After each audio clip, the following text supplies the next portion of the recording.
Hey, good morning, Comicsgate. Good morning, Comicsgate. So we got Comicsgate Live, we got Comicsgate Presents, and I think this is what we're going to do now. Good morning, Comicsgate. And I would say good morning to, he doesn't even need an introduction. Everybody should know him by now. If you don't, then you're not really Comicsgate. Canales, Ibai Canales, the one and only, the legendary. And then we got this random dude. I don't know who this guy is. Midnight in Exile. Let me fix my little lens here. Dude's got some great.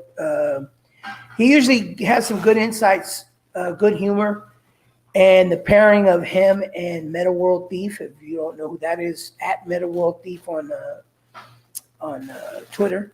And I was trying to get him in here because I like, him. He's a little bit of a potty mouth, but I like him though. He's got a distinctive voice. You won't get Thief before noon. Well, I bet I will. I bet if I get to talking to him, I'll smooth talk him in here.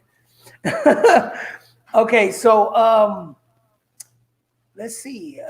You guys got anything to say? You got anything you want to open up with? We need an intro of some kind. I'm still single and my DMs are open. So that's all I wanted to say. I know that's how we met. Anyway. Right? I thought he was a chick because Alex is a gender neutral name here, at least here. Yeah, that's true. That's true. I snuck up on him. I crept up on him. How many outlines did Canales send you before he figured it out? All of them. I don't know. I still have the scrape marks on my knees from how hard I slid into his DMs. And I'm a big guy. It's kind of if you catch me sliding, I'm gonna have marks for months.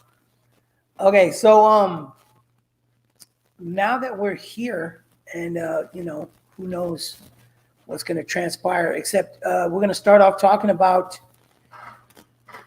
Does anybody know how to say his name? Tom Brevoort. Brevoort.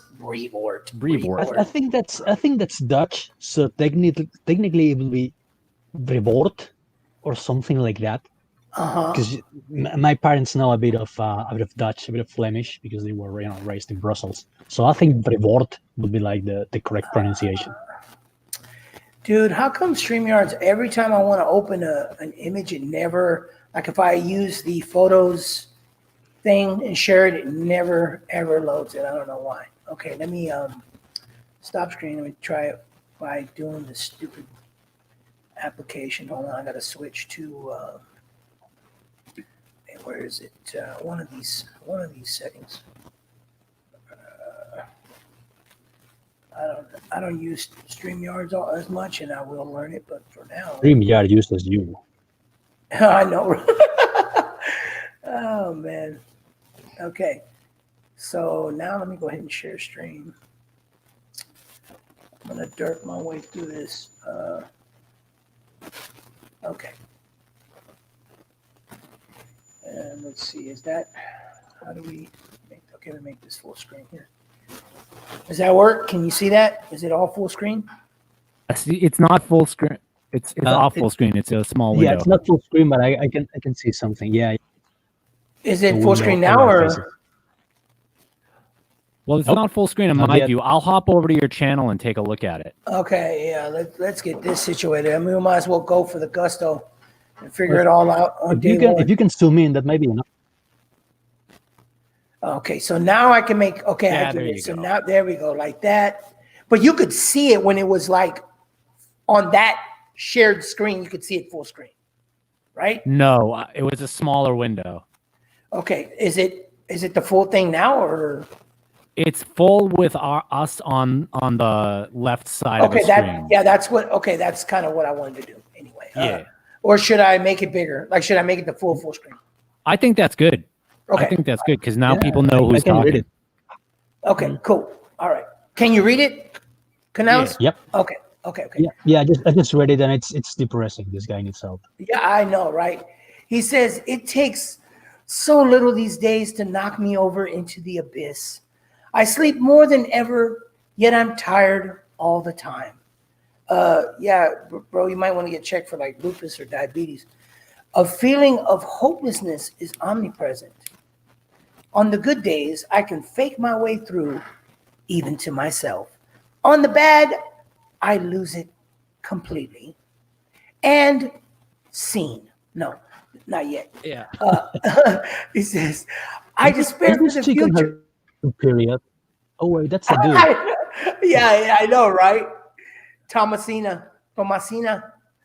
I despair for the future that I have left my children in the heartless, broken world. This is not all I thought of when I read that broken world they are inheriting. I thought about that one, the 2016, The Scream, and it's like this is not what I meant for our world, you know. Okay. Anyway, they're very possessive over the world, right? And they get to dictate whether it's broken or not. Broken world they are inheriting. I try to fight on without hope, but that fight is so hard and so endless. I'm tired of living on this planet among these broken people, of which I am one. So you admit you're a wimp. Okay. And I see no end to it. No hope on the horizon. Only day and burning desert left. Radiation everywhere. What is this? Did he mean to like write this as a letter or an essay, back in the 80s when we were worried about nuclear weapons? I was a goth and I was never this much of a drama queen. You know what? The fact that you said that in your voice, I can tell you were a god. Like it all comes together.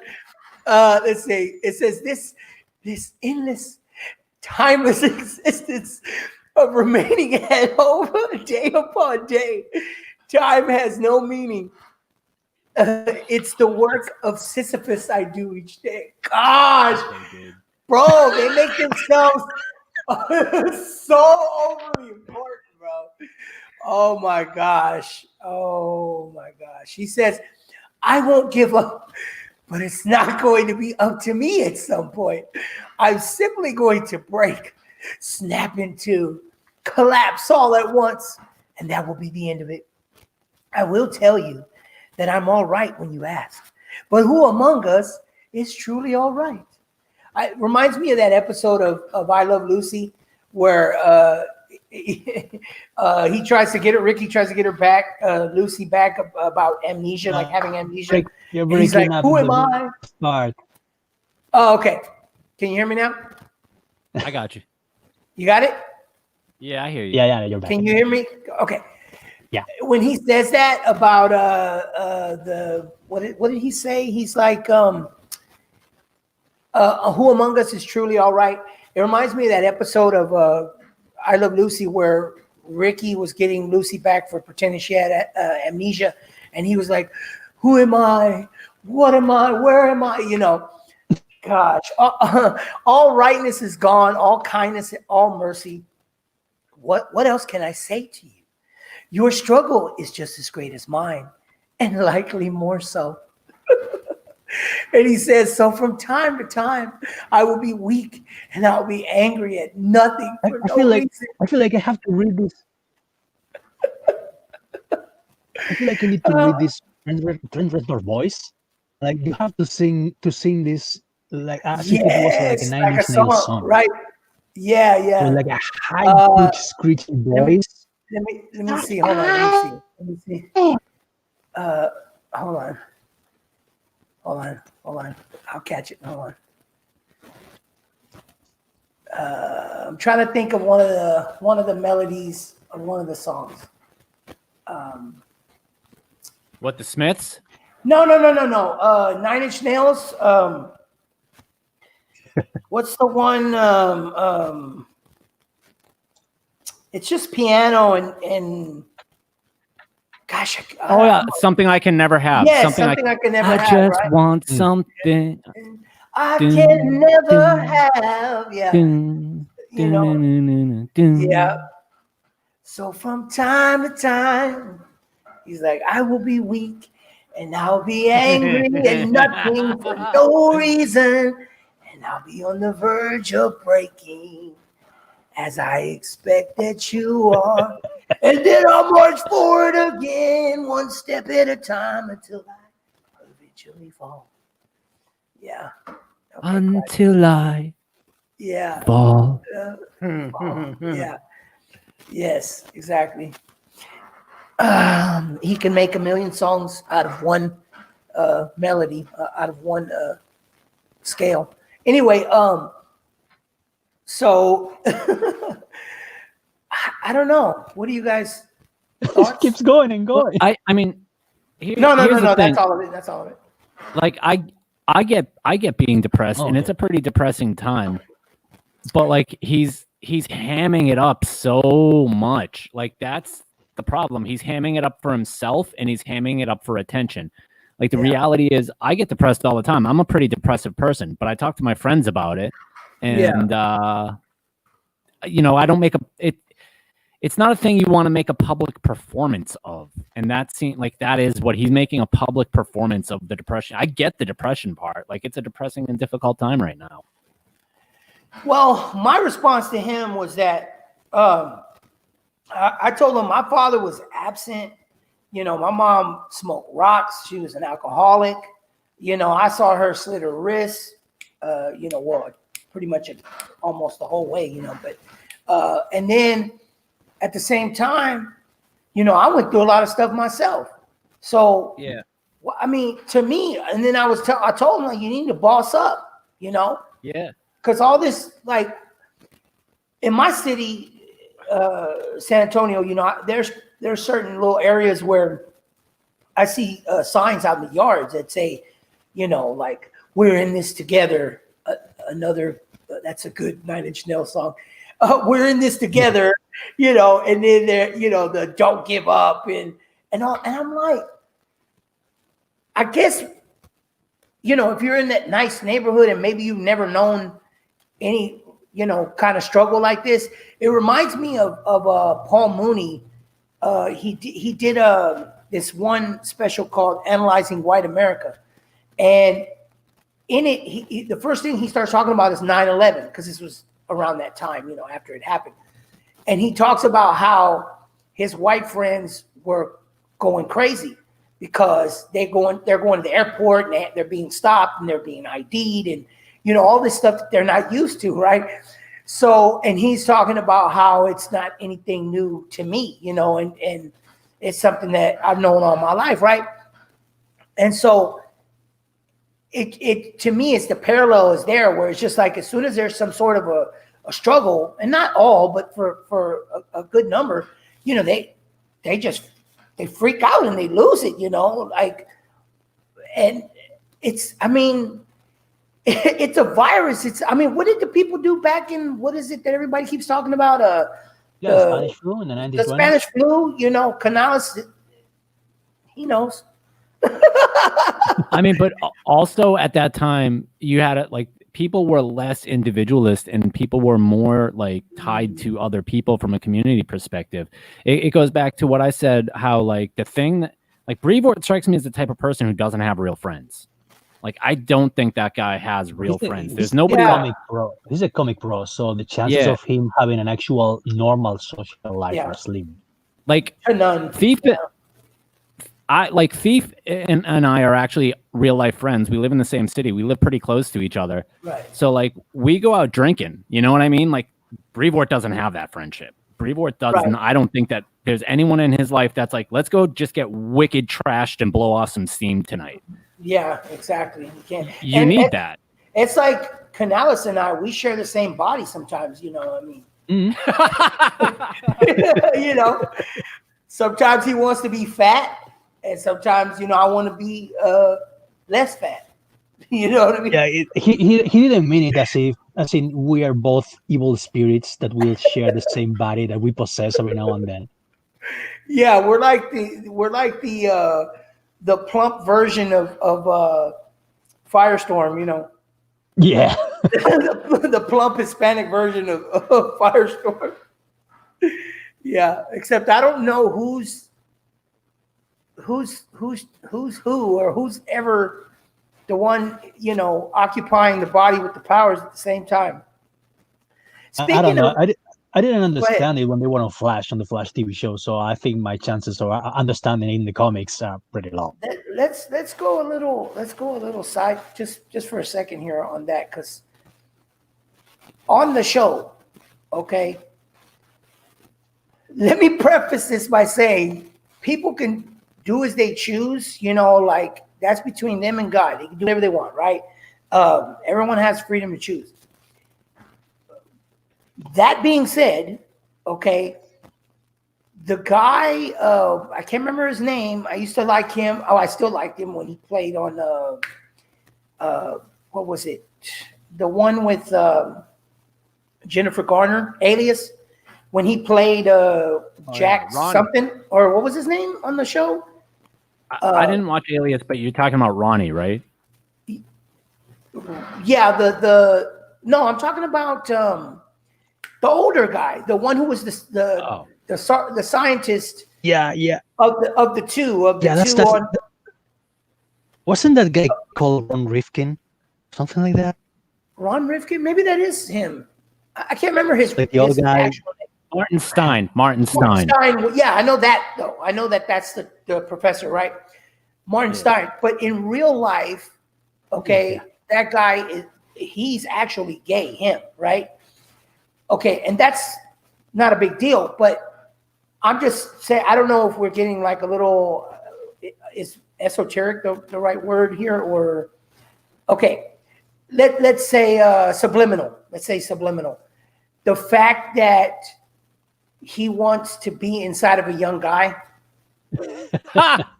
like, and I thought about, and because I know how, what's his name is, Berlanti, because I've read lots of stuff where, like when they brought the one to play Nissa Al Ghul and then the one to play Black Canary.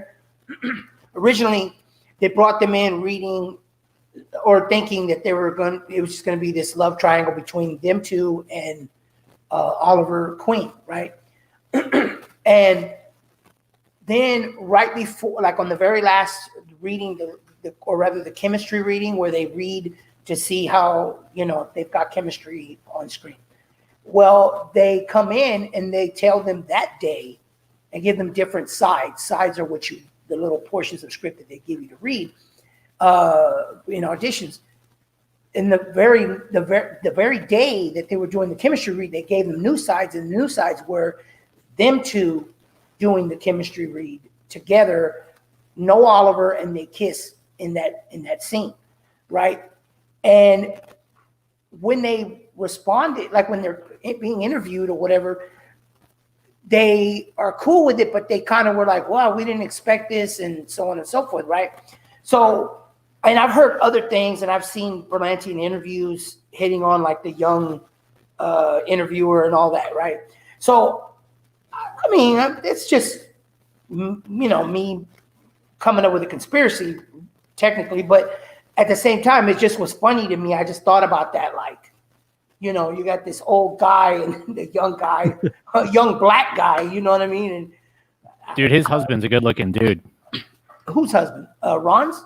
Or whatever his name is? Victor Garber, the actor who plays Martin Victor Stein. Garber, that's his name. Yeah.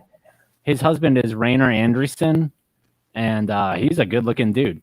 What's the difference, though, the age difference? I don't know. Well, is he younger? Yeah, he looks younger. It looks like there's a good 10 years between them. You go. That's a good proof for your theory. Yeah, that's like more support. That's why I asked, Yeah. Yeah. So, more. There's probably more than 10 years between them, because Garber's 71 and Rainer looks like he's in his late 40s, maybe mid 50s. Who's the guy you said? Who's the guy? Rainer Andreessen. Rainer. Oops. Also, he's into Vikings, huh?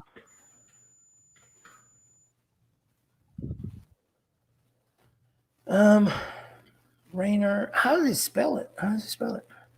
I dropped you a link in the private chat. Oh, okay. In the side chat. No, he's a good-looking dude, man. Quite a it. catch. I don't know what he's like as a person, but Oh, okay, I see. Ah, Yeah, it's a use good-looking you dude. use DuckDuckGo. I see you're a man of culture. I am a man of Okay. culture. Yes. Let's see.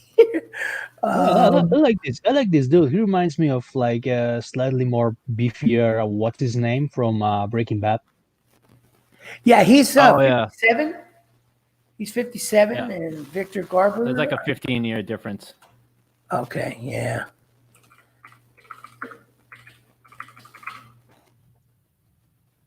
Barber. This guy he's like a Hemingway type. Like Rainer Anderson Yeah. is like he's got the Hemingway ideal look to him.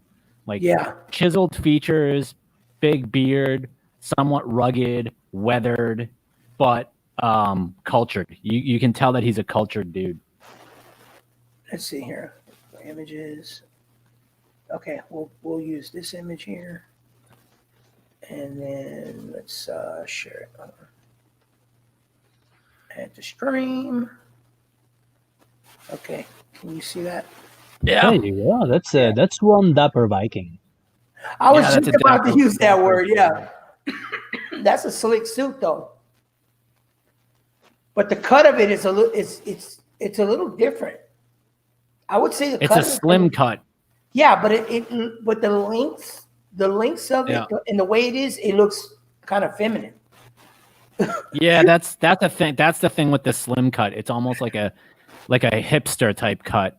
Yeah, yeah. It reminds me of that episode of The Office where Michael was wearing a woman's suit, a business suit or whatever. Anyway, I remember that made me laugh hard when I first saw it because I remember when I was younger, we went to some secondhand place and I picked out some pants. My mom didn't even think about it, she just bought them. And then when I put them on, some jeans, she goes, and I had come from school, right? And she's like, those are women's jeans. And I was like, no, they're not. She goes, yes, they are. And I was like, no, they're not. She goes, look at the where the fly is, the flap or whatever. It was on the, it's facing us a different way. She goes, women's face a different way sometimes. And then she goes, look at the way the pockets are. So I'm And the assuming that pockets- the fly was abnormally close to where your anus will be. That's how you know those are just like women's pants.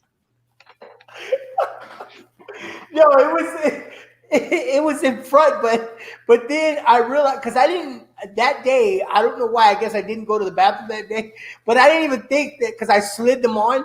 And I didn't even think that there was actually no zipper there. It was just like made to look like how men's pants would be. But yeah, that cracked me up so much. Okay, so let's kind of get back to what we were talking about. Let's remove that there. And let's see. The stream did not play for me. Is it not playing for you, Jeremy? Let's see. I remember from Legally Blonde and Annie. I'll hop over and test it for you too. Okay. He says, "Good Alice, you better hold on to be done." Okay, Can so I say I'm that attractive, even when display does Dr. Mask on. okay, so now the title of this stream, which I don't even remember what it is, I just named it. Let me look. Of course, I'm not prepared. Yeah, I'm going good. Stream's good. Stream's good? Yeah, Okay. And by the way, I'm not fading out today, right? No, I haven't heard it. No. Did you get new internet or? No. It's the same as always. I mean, it's gonna be a technical problem coming from midnight. Just saying. Yeah, I'm wondering if it's because we resolved it when I switched to OBS and Hangouts. So I'm wondering if it's using StreamYards through Chrome. I'm gonna try using it. I'm gonna try using it through Brave and see what happens. Yeah, that could be it. Well, at least hey, my stream was helpful because it let you know, Yeah. that you basically were doing the wrong thing. Okay, so let me go here. Hold on, let me see something real quick. Switch account. Wait, what? Why does it not have my account there? Okay, hold on a second. There we go. Add that. And crap. Oh, what is that? Oh, I thought that was somebody's mic.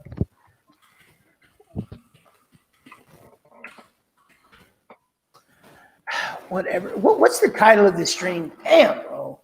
It should be Tom Brevoort. How It's do a you make- giant female genitalia. What is I know it's how do you make superhero books, comics, and what? That's what I'm looking for. Hang on. Because for some reason my kids logged me out of my damn YouTube and I can't remember my damn password. Man. Let's see. Oh no, I could just hit edit and it should tell me. How do you make superhero comics but you're a wimp? Or pros teach us how to be basic. Okay. And let's look at the definition for basic. Used to describe someone devoid of defining characteristics that might make a person interesting, extraordinary, or just simply worth devoting time or attention to.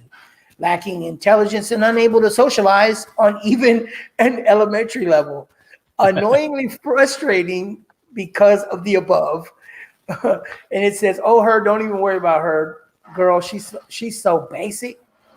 I tried to get to know that's him. a good description of a comic book professional, actually. Yeah. Yes, it is. And in this case, Tom Brevoort is very basic. Yeah, I mean, why?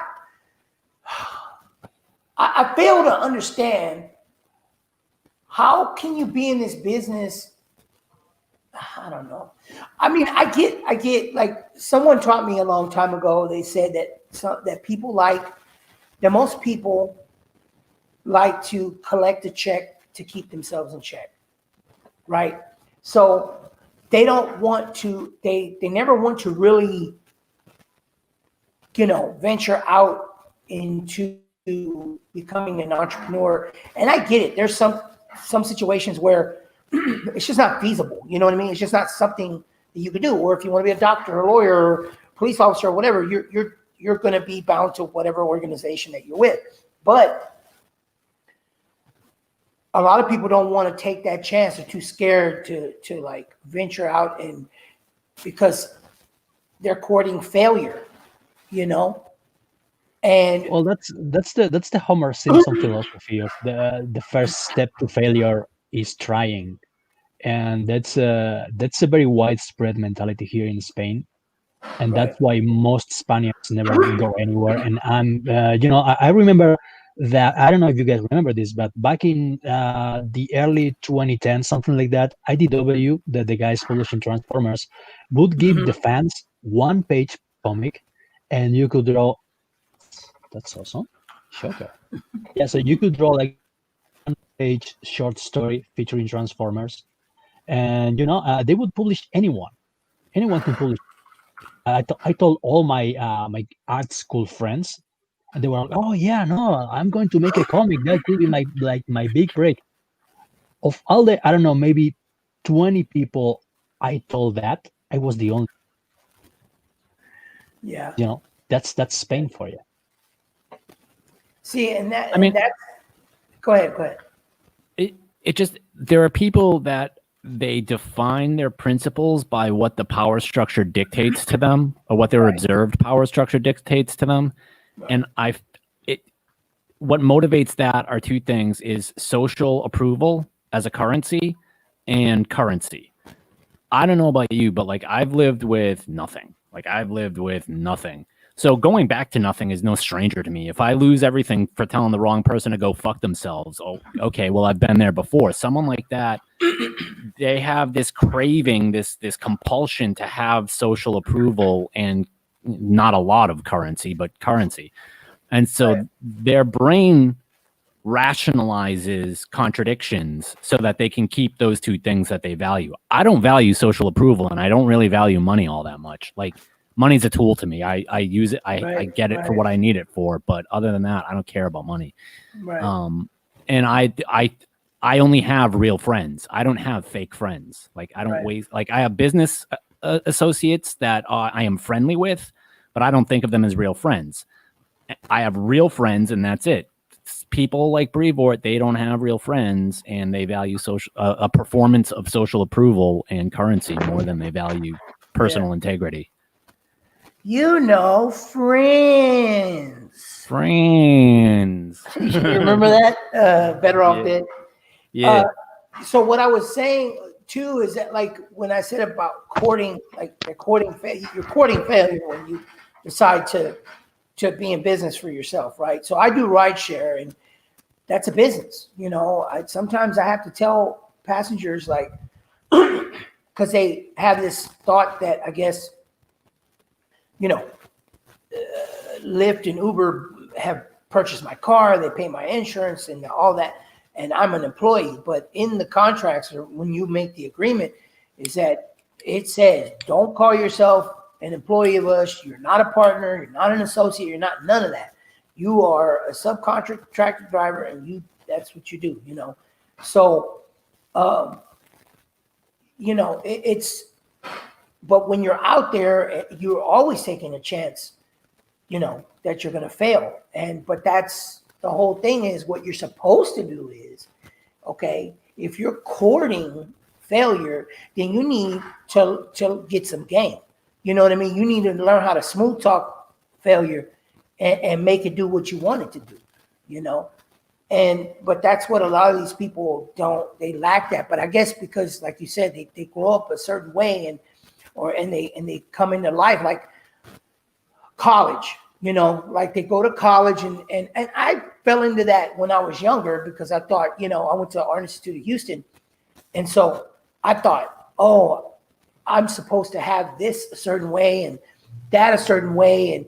And then once you get your mind into that rigid structure and that get in line mentality, then you end up, you know, missing opportunities, or you fail to support yourself or get your own life together, because you keep thinking, I went to school and I went to this, you know, I should have this, and, you know, they should be throwing jobs at me.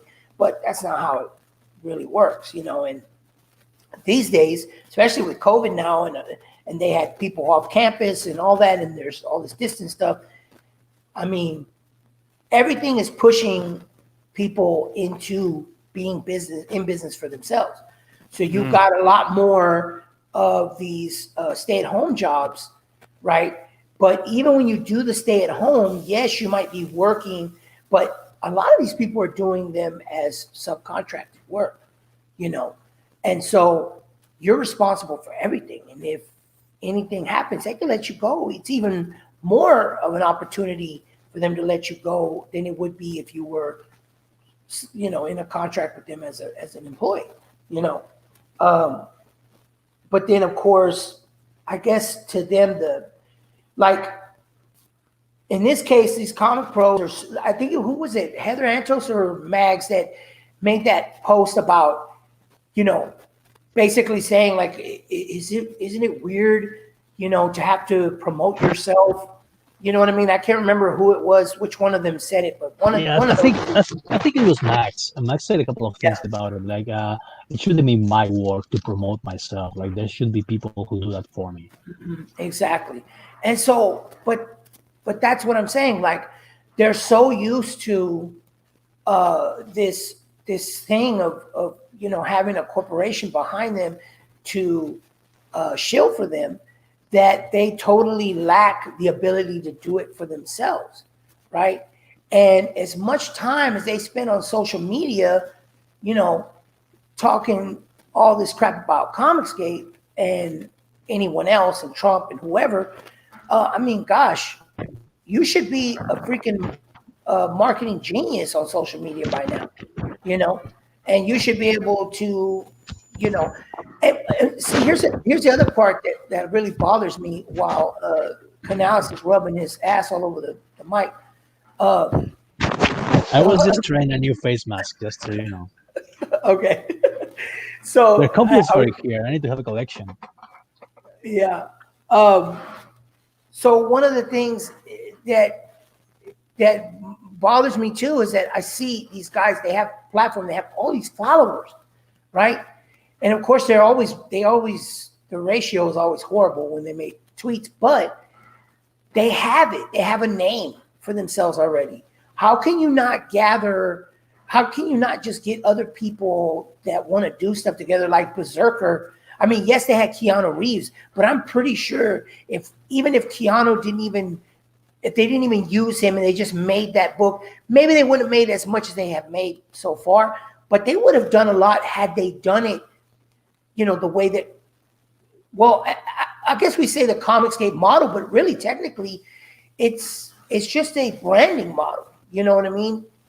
I mean, but of course I don't want to take any credit away from us. Even the defendants of the mainstream industry and the haters of Comicsgate, when they tried to succeed and make money, they got and they crowdfund. I mean, I can think of Deadbeats. Deadbeats wasn't published by Dark Horse or Image or any of those guys. Deadbeats was crowdfunded because they know that we're right. That's where their actual money is. Mm-hmm. And they still couldn't even. They couldn't be. But the Big Two model, the thing about the Big Two model is that it's exclusivist. It relies on a near monopoly. So that the threat to that near monopoly that the Comicsgate model represents is scary to people who have relied on that near monopoly to keep their competitors out. Like the thing about the Comicsgate model is that everybody who puts a product together can take a swing at it. Like it's all on you. And some people have a bigger budget to push it and some people have a bigger network to push it, but ultimately you have control of all those tools. That Big Two model, it doesn't just hand the responsibility for that tool set off to the big company. It relies on other people not being able to get into either of those two companies. This is something that I've said over and over again about the Big Two and show business and media in general. They were never going to let us in. Right. That's why they're so mad that we're doing it ourselves. They were never going to let us in. Exactly. Yeah, and you're right, because that's the thing. And that's so ironic because backlash, what was it? Well, I think it was more like 2018 when the whole comics are for everyone bit that the gag, the little the goof that they were running during that time all the way through 2019.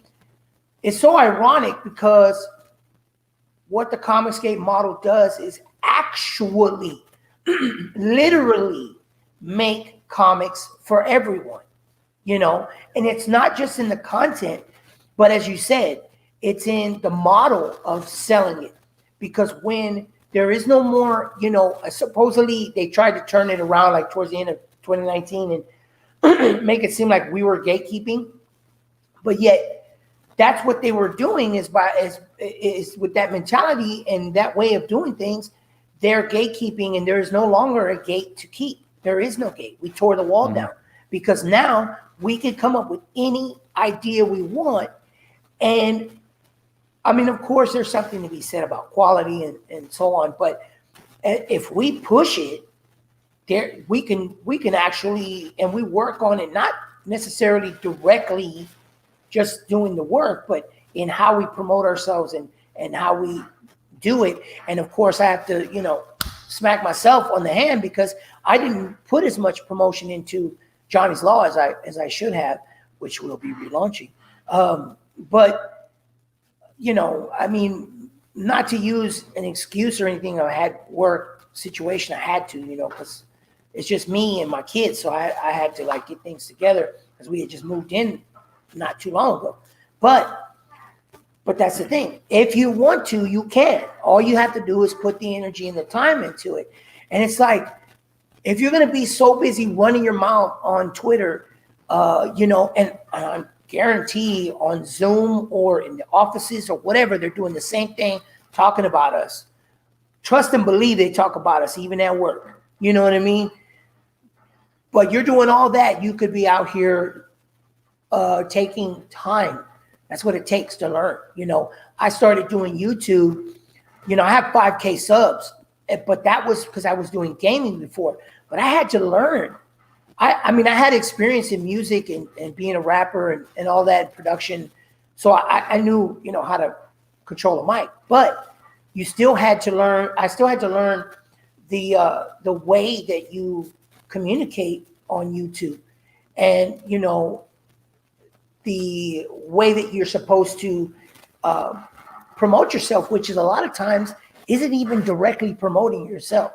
It's promoting others, because Dude, I was just gonna say that. yeah, you're drawing in these other audiences, and while you are letting them have their shine, you're the one letting them have the shine. So people notice that, and then when it's time for you to speak, right, then people are more apt to listen, because they see that you care. You really do care about, in this case, comics, and you care about letting people have a voice, as the SJWs always say. You're not silencing voices. And it's the same. I mean, like, that is one of the first things that when you start YouTube and they give you the little videos of, tips and what to do and all that. That's one of the first ones they tell you is so important, which is collaboration. So you either collaborate on a video or you bring someone else on and you promote them. And by doing that, you're promoting yourself, and then you're like, I guess, cross-pollinating with your audiences and pulling them all together. And once you pull them all together, then it spreads out, just like Comicsgate and Fandom Menace. We were so close to each other in our likes and things that we like to do and read and watch. And so it was just natural to put us together, so that way we can pull our audiences together. And then they say, oh, hey, that's pretty cool. Or I kind of looked at comics, but never really was into it. But this looks cool, and then I'll buy this, and so on and so forth. And that's the number one. Not number one. There's two secrets to it.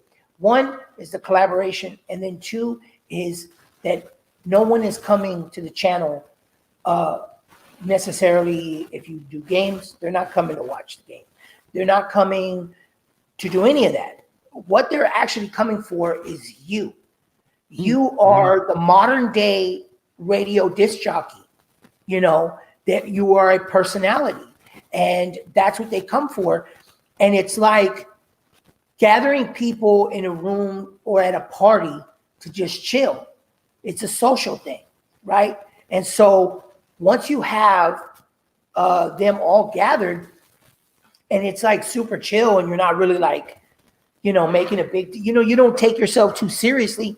People like those types of hosts of parties, where they let people come in and have a good time, and they don't really like trip too much, and they're funny, right? They're funny, they're witty, and all that, and that's what makes people remember you, And so it's the same thing when you got a YouTube channel. You got the people there, and in the comments, and then when you highlight their comments, you like them and you put the heart on them and all that.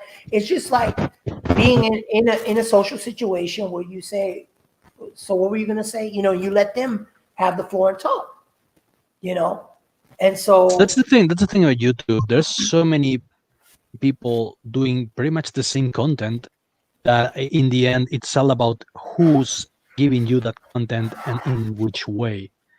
Because, for example, I'm not going to name names, but I'm subscribed to several YouTube channels that talk about the same subject. I mean, they've been talking about, The Rock coming out as a Biden-Harris supporter. And I will listen to some of them, and I won't listen to some other, because I prefer how,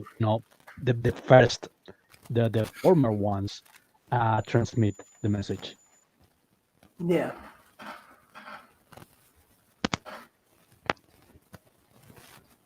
I disagree, Jeremy Ironsman. I need a lot of masks because I never find one that I like. I compulsively buy masks. Oh yeah, no, this is cool. No, fuck that. This one's better. So I have like pile of masks in my bed. I was cycling through them.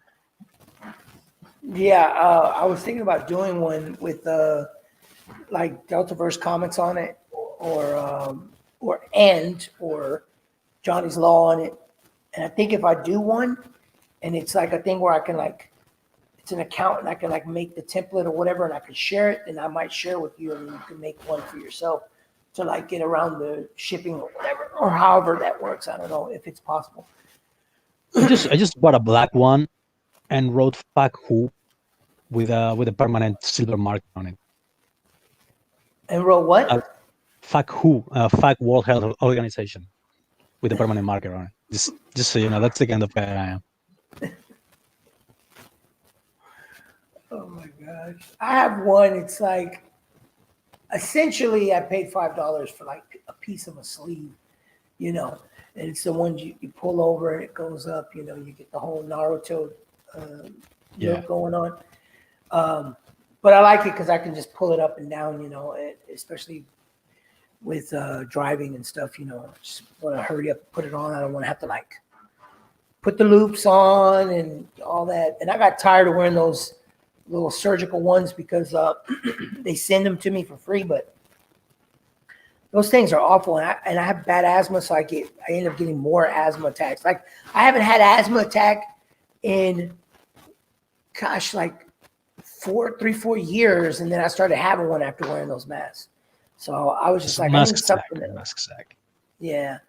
And then I had to have one, because it's like it can, constricts your breathing. It makes your face sweat, get all hot. It feels like on the outside, feels like the outside of a scrotum, over your face. Yeah, it basically makes your face smell like feet. Yes, or your breath smells like ass, Yeah. And then you're like, damn, man, why do? Or you're like, what is that smell? And you realize it's you, Dude, I was helping a couple. I almost fell out of my chair. This chair, I don't know what happened because my kids, like, I don't know what they were doing, but it's now where it's just like this. It has full freedom of movement. So if I relax just for a second, I'm gonna fall. But anyway, go ahead. I was helping a friend move a couple of months ago, and like, it's like me and 4 other dudes. What's wrong? He couldn't walk? No, he could walk. I was helping. I wasn't doing it You all. were helping? Oh, I get it. But so it's August, right? It's like early August, late June. I forget when. And so it's hot and we're sweating, and it's that kind of sweat where like you're practically squirting sweat out of your pores. You're dripping sweat all over the dude that's holding the other side of the couch. And my friend kept being like, put the masks on. It's like, dude, we are covered in each other's sweat. There is no point to these masks. But people are like, clip that. Anyway. they're like driven by the how do I put it? Like the authority figure saying you have to do this without thinking about what the purpose of the thing is. It's a quasi superstitious thing. It is superstition.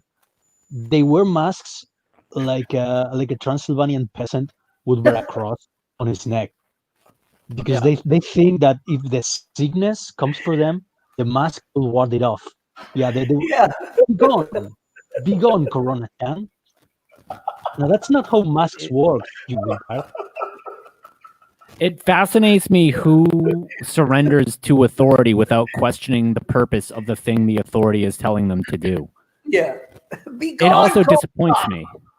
Yeah.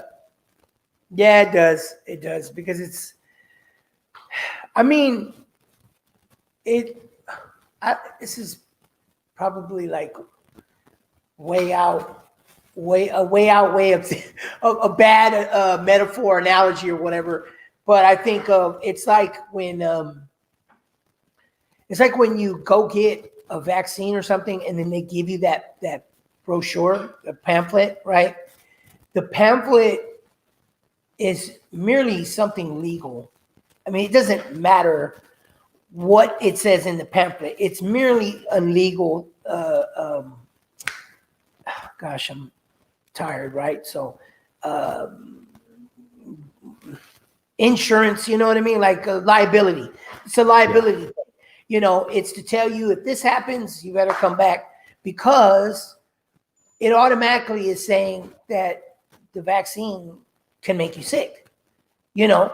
So they have to, as a liability, give you something. So that way you can't later say, well, why did you give this to me if it was going to make me sick? So it's the same thing, you know, with the masks. The masks are going to themselves, you know, not really protect you, and, you know, because the virus is, well, quote unquote, the virus is smaller, so small that it can get through the mask, and only an N100 Plus, can stop. if it's in the form of an aerosol, I think that's how you say it in English too. If it's in the form of like an aerosol, it's floating in the air. You're going to breathe it in, regardless of if you have a piece of cloth on your mouth or not. Yeah. Because you're not breathing like an independent supply of air. You're still breathing the outside air. Doesn't matter if you're gonna breathe through a corner in the mouth, through your nostrils. I mean, that's stupid. Yeah, we need like periscope. We need periscope breathers, you know. Oh I my mean, gosh. if you still, at least if you wore one of these filtered masks, or like an independent respirator, I mean, that may protect you. But just a piece of in your mouth, I mean, that's like covering your mouth with your t-shirt or with your hand. I mean, it's Yeah. It's not. It's definitely not gonna do you any good. I mean, okay. So see, for me, I have to wear it because of what I do. You know, it's required, and somebody can report you and blah blah. You know, there's another reason why I wear it. You know, but I'm not gonna get into it as far as like, you know, not taking a risk for someone else, because, you know, if for some reason it were, you know, the real deal, right, then they're in a position medically and physically that, you know, they can't take any chances. So, but yeah, I'm sitting here I was looking for something. Go ahead, guys, talk. I'm looking for something real quick. I was going to show you. I mean, when I go into the store, I think of a store as like it's a private business. If the condition of my going into the store is that I put a mask on, I'm going to put a mask on because it's their business and they have a right to tell me that that's what they want. But what's funny is I was in a store. There are a lot of Yemeni stores near where I live. So I was in a store, a Yemeni store, and I had like a half-hour conversation with the guy behind the counter about how it's all bullshit with a mask on, and how like in Yemen, he watched people fake this shit for UN money. Like they know it's bullshit. No, it is so bullshit. And in my country, where we have the strictest laws and social rules, like distancing and masks and all that, and curfews, we still have the highest numbers of. Oh, that's cool. Just put a mask. Put a mask on the other end.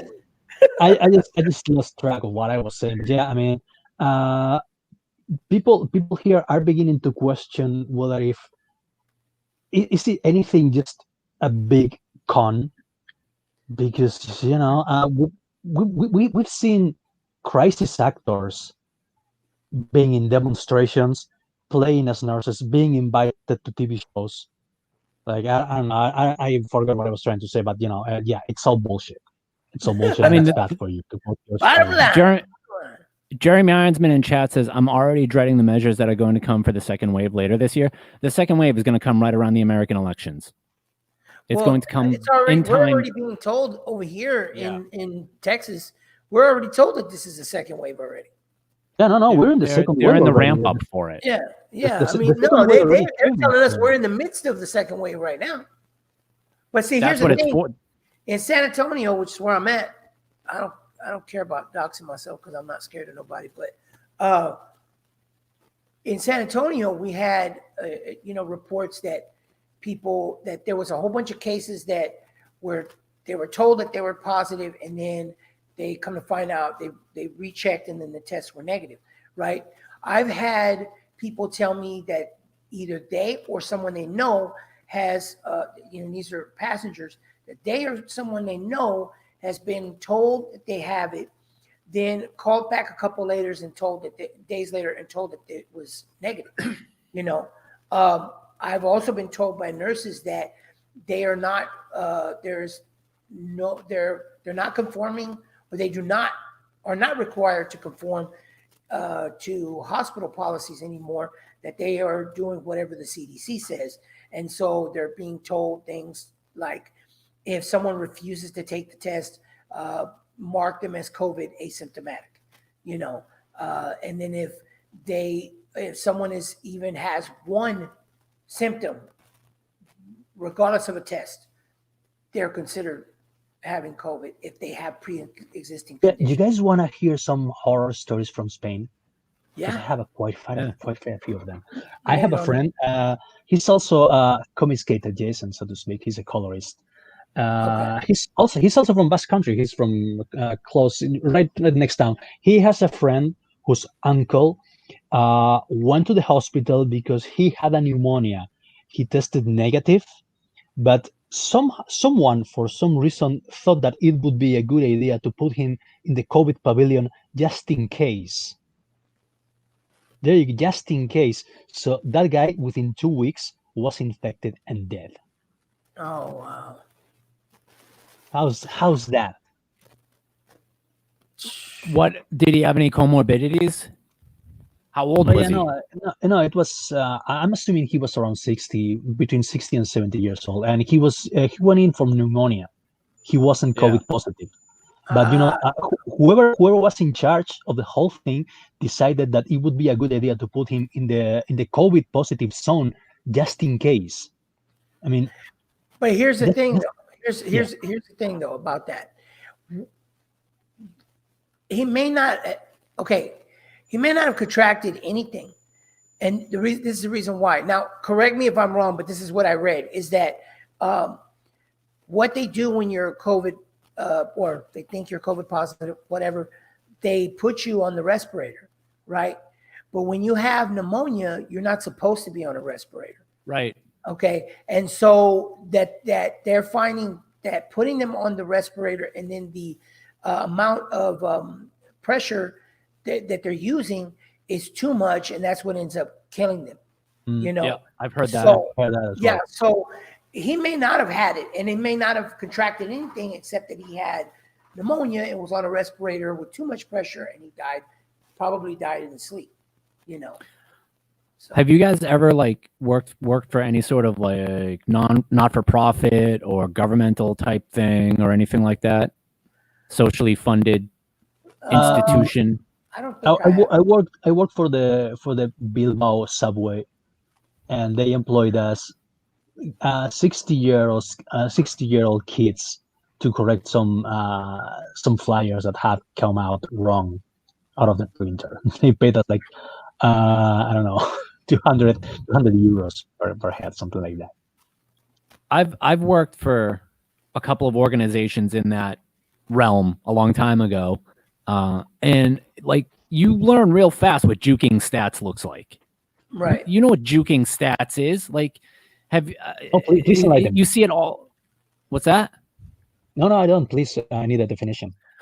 Juking stats is how in certain organizations you have a budget, and if you don't spend the whole budget, you lose the differential for the next year. So you spend the budget on bullshit stuff that you don't need. That's just one example, right? Didn't they mention that in Falling Down, in the Falling Down movie? That was the reason why they were rebuilding the highway when there was no reason to rebuild it, actually. Yeah. So that's a form of juking stats. Another juking stats is maybe you need to hit 50 people enrolled in a program and you will only have 20. So you go and you find 30 people that don't need the program to enroll in the program, and you fudge their applications to make them work. That's also juking stats. If you've watched The Wire, If you haven't watched The Wire, you should. But if you watch The Wire, there's a whole significant amount of the plot about how they juke stats to get a warrant. It's set on Baltimore, right? Yeah, it's set in Baltimore. So It's yeah, good. It's really good. If you haven't watched The Wire, you should. Yeah. Noted. I know what juking stats looks like when I see it. And this whole thing around the world is all juked stats. That doesn't mean that stuff isn't happening, but they're juking the stats because they have an outcome they want, and they're making sure that the participation reflects the outcome or leads to the outcome. I keep saying that you can tell that the guys are doing this whole thing, as you say, it's a global thing. They're the same behind feminism and behind Black Lives Matter because how they handle stats. They use the same principle with feminism. They will tell you, hey, 1,000 women died because of misogyny in Spain, and that's why it's a huge problem. And you will be like, dude, we're like 40 million people, and those women died in the course of 10 years. It's a minimal percentage. It's like 0.01% of the population. Those Yemeni guys that I was talking about earlier, he was saying, well, that one Yemeni guy, he was saying that there was this should sound familiar. He was saying that there was a situation. Okay. Can you hear me now? I hear you. Yeah, okay. I hear you. Yeah, Mike. This Yemeni guy was saying that there was a situation in Yemen where like every dead body in the hospital got the hospital like however much money, $500, $1,500, whatever it is. So they made sure they had those dead bodies to maximize how much they could get from the UN. Sound familiar? Yeah, totally. I mean, that's what's going on, man. Like, and they don't want us talking about it because what happens if that all comes out and we find out that they've been juking the stats and that no one, like, there is an arguable and reasonable case that they've been juking the stats. What kind of civil and criminal liabilities happen because of that? I'm pretty old school, so I would say tar and feather. You drag them to the poor, and you cover them in tar and feather them and hang them from a post at the entrance of your town. That's how I say it. That's a very real thing that they need to consider. There's only so much your private security force can do for you. Plus, they're defunding the police in the U.S. right now, right? So, you may begin to consider such measures to protect yourselves from not only from common thieves and criminals, but also from tyranny. Because if there is not a police force to defend you from tyranny, it falls to citizens, and that's the kind of shit citizens do. Mm-hmm. Jeremy Ironsman in chat says, Yemenis are kind of cool. Went down to a neighborhood in Milwaukee. Best non-type bread. Wait. I thought you were in South America. I'm so confused. Yeah, Jeremy Ironsman has been around. Interesting. Very interesting. Yeah, I think I will be to drop out soon, guys, because I gotta go to the gym. It's almost 7 p.m. here. So I'm sorry I can't stay much longer. Those plastic bags aren't going to punch themselves. You got that right. Now I have several young kids who are fans at my gym. So they have expectations coming from me. So Yeah, I think I'm gonna treat them like shit because it's good for them. Yeah, they need that tough Canales love, and it can get tough. That's why I like that show. It's actually about how much of a pussy the new generation is. That's why I like it. That's the underlying message. Nice and smooth with them. Nice and smooth. All right, so I'm gonna drop out. Go ahead. Do your thing, man. Fine gentlemen. Yes, fine gentlemen that we are. All right, then. Adios. Later, bitch. Right. Guess it's just you and me. Well, we've been going for an hour already. Yeah, it's crazy. Like, time does fly fast on a stream, man. Yeah. And I'm trying to get back to like get into doing streams more often. So it kind of works out because when I come home, it's like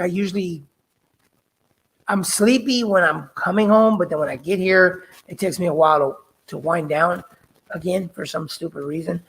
And then I'm up. So instead of wasting my time on a video game, I'm going to try to do this Good Morning Comicsgate. At least most mornings, I'm going to try my best to do it because I feel like see, I don't mind streaming by myself, and I could do it, but I just love better to like have people to bounce off of, You know what's hard about streaming with yourself is when you have content, like there's no one to stretch while you queue up content or like switch content or deal with the technical shit. That's a pain in the ass. Yeah, that's why true. I like having someone else on, because when I have technical stuff to deal with, I'm just like, Canales, talk for a minute, Right. And Canales is gonna talk. He's gonna definitely talk. Yeah, that's what I like too. It's like when I used to be in the studio and I would make, music around other people. If it was myself and other producers, you listen to them go in and work on a track, and then you go into the other room or you're all in the same room, and then you come up with ideas, or they chill for a second, you hop on the keyboard and you start making something, and you just get hyped, that energy, because that's what is it? Excitement is the transference of energy. So I feel like with multiple people, that's why things like, Ethan Stream, the Jack Show, those types of things, that's why they work, because you're just feeding off of each other's energy, and transferring it around to each other. And so it's just easier when you have other people. And it still goes back to the whole thing about, promoting other people and letting them have shine. Media is an interactive thing, right? Like you can, as much as you like something that you're working on, whatever medium it is, it's meaningless until someone else responds to it, whether they like it or not. Like you whatever, let's just say it's music, whatever you're working on can be great, but until you see whether someone else can groove to it, it's pointless. Exactly. You don't have, and in music, in like songs themselves, performance and writing songs, that's why call and response always works. Yeah. That's why it's always, a definite go-to, because that's what you're doing. You're feeding off. I say it. By you saying it back shows me you're excited about it, that it works, and then I can do more. And it just, goes around and around, and that's the way it should be. And in media, like you said, it's the same thing. That's why we have talk shows. And that's really essentially what we're doing is talk shows. And then even before that, like I said about the radio disc jockey, you have the radio DJs. You have they started off doing shows where they're morning shows and all that type of stuff. So it's always it's just something it's never going to go out of style, because people like to sit around. It even goes back to tribal stuff, sitting around the fire, telling stories, or just shooting the breeze, laughing and all that, and that's what people want. I think the key, if you're gonna like go solo on a stream, is you've got to do the prep work. You've got to have some sort of prep work done to make up for the to keep you on an even keel so you don't drift too far. If you look at all those like old school disc jockeys who did the whole show on their own, those guys probably did like a couple of hours for every couple of minutes prep work. I'm exaggerating, but like they all did a lot of prep work. They had that whole thing scheduled out to the minute before they walked in the studio, and then maybe the older guys that had been doing it for decades, they just could wing it. But like the key is prep work, which prep work is time consuming.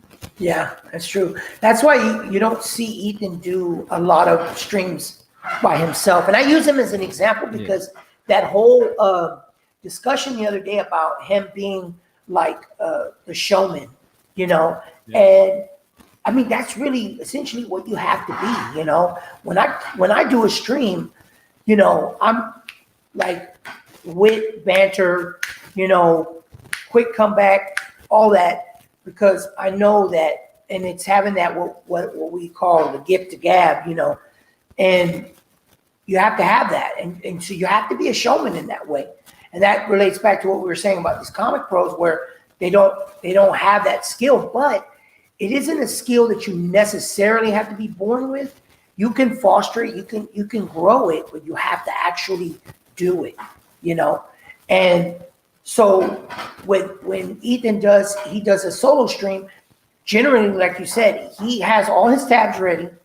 You know, it's like doing a video basically. So he has all his tabs ready. He knows what he's going to look at, and then, but a lot of what he's going to do is he's going to talk to the chat. You know, dude, I was going to say that, like, EBS is highly interactive. He interacts with his chat, and that's a big thing. I think that the mainstream comic pros, they don't want interactivity. Look at what they do. Look at what Donnie Cates did with his stream. He didn't want interactivity. He wanted to control the interaction. Right. And that's why those streams stopped, because he couldn't handle the real market of what streaming is. The real market of streaming is you're interacting with your chat as well as your guests. People are going there so that they can say, like, you've got your Army Ironsman's chat up on stream. I'll hang with you. I've got nothing better to do today, right? Like, we aren't here to just monologue at the listener. We are here to interact with the listener. Right. And that sticks with the whole thing about the democratized crowdfunding model of Comicsgate versus the monopolized distribution model of the big two. They want to monologue down at their audience instead of interacting with them. Right, exactly. And you know, in that way, like you said about, you know, adding the comments on the screen and all that, it's the same as allowing a person to step in and be on the show, you know, because they get to say what they want. And then super chats are a good way to do that as well. I mean, yeah, the money is cool, but at the same time, you know, it's an opportunity for them to get shine, you know. And the way that I look at it is you have to have some kind of order, of course, right? So it's not like I can just let anybody and everybody on the show, right? But as much as you can, I guess, safely let people have their shine. It's such a, like, for example, I came up with this name when I started doing game streams, right? And I was playing this game called Contract Wars, a browser-based game, and so I came up with this name, Colonel Twerkins, and I don't know why. I don't know why, but that was just a name that I came up with because I felt like it would be something that was unique. And, you know, if I told you the name, you weren't going to forget it, and you were going to search it, and you'd find it. So then later, though, as I started to understand YouTube and started to understand what the core, the heart of YouTube is our personality, and then our personality, you know, and the interaction between us and the fans, right, in our chat. So then I changed the name to the Broham Nation, right, because Broham is, you know, it's like a compatriot, a friend, a brother, you know, and so I wanted that because I wanted it to be, because back in the day we said Broham, you know, and I wanted it to be about the audience, not about me.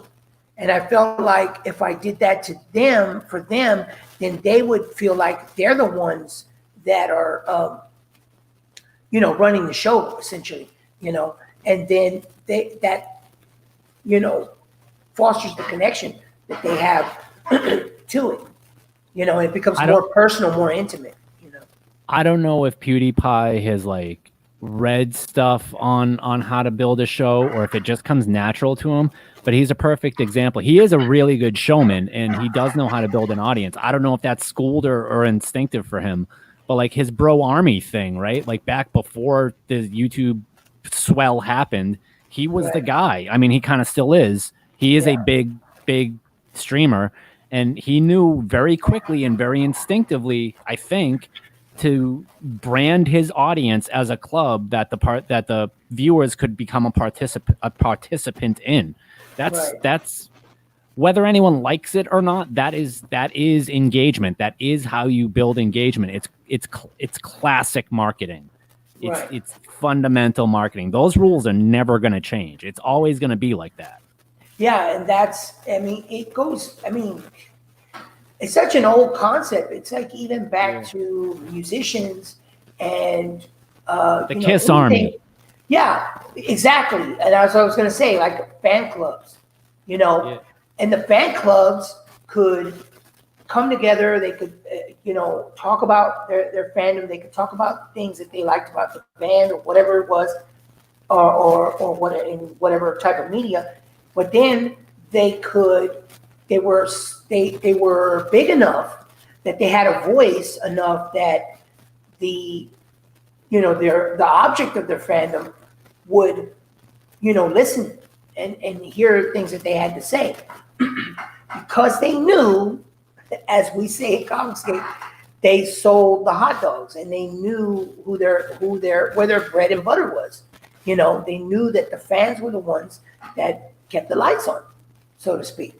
So why not honor them? Why not freaking have an outpouring for them and make them feel special? Because you may be a personality and they may come there to see you, but if they didn't, there would be no use for your personality, Yeah. So, and I think that's something that, if they could only see that, like when Donny Cates did that, I mean, he was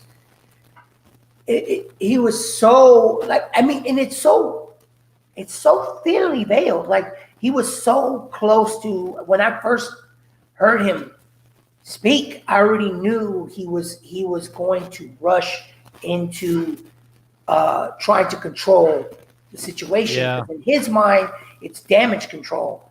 And growing up, like there were like things like when you had two people or two kinds of people, and sometimes one person could do both things, but you'd be in the group, right? And you'd be with the homies, and it would be somebody who would take everything to heart. They'd be easily offended. They never got the joke, right? And or they were the ones who, as we would say, felt like they needed to lie to kick it.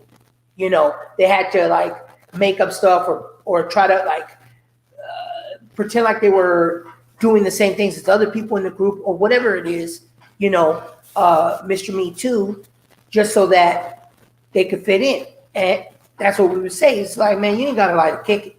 You know what I mean? You're here and we're cool with it. So you don't need to do all that. Just chill and hang out and be yourself, But these people like Donnie and these comic pros, they don't know how to do that. They are so entrapped by their ideology, right? Yeah. Their ideology is basically, it's like a symbiote. It's like venom, and they're so controlled to keep appearances, to lie to kick it, to control the narrative, etc., that they can't just relax. They can't relax and have a conversation, and just chill. I would say it's not even like the ideology is just a costume. It's just a tool. What it really is ego. Their egos are enormous. You ever hang out with that kid when you're like, yeah, whatever, man, your mom. And they're like, my mom's dead. Why you get it? Like, dude, bitch, calm the fuck down. Like, if you can't handle the dozens, you can't hang with me.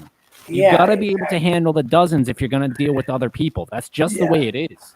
And so like these people are used to, they have that shelter that has protected them from the dozens their whole life. And then they get out into this world. Like, look at how EBS handles it when people call them fat, right? Like, you have to own the shit that people make fun of you for. Right. And I love it because he'll read super chats, right? And he'll be like, where's my frog book, fat man? And he'll read it like the person would say it, right? Or he'll say,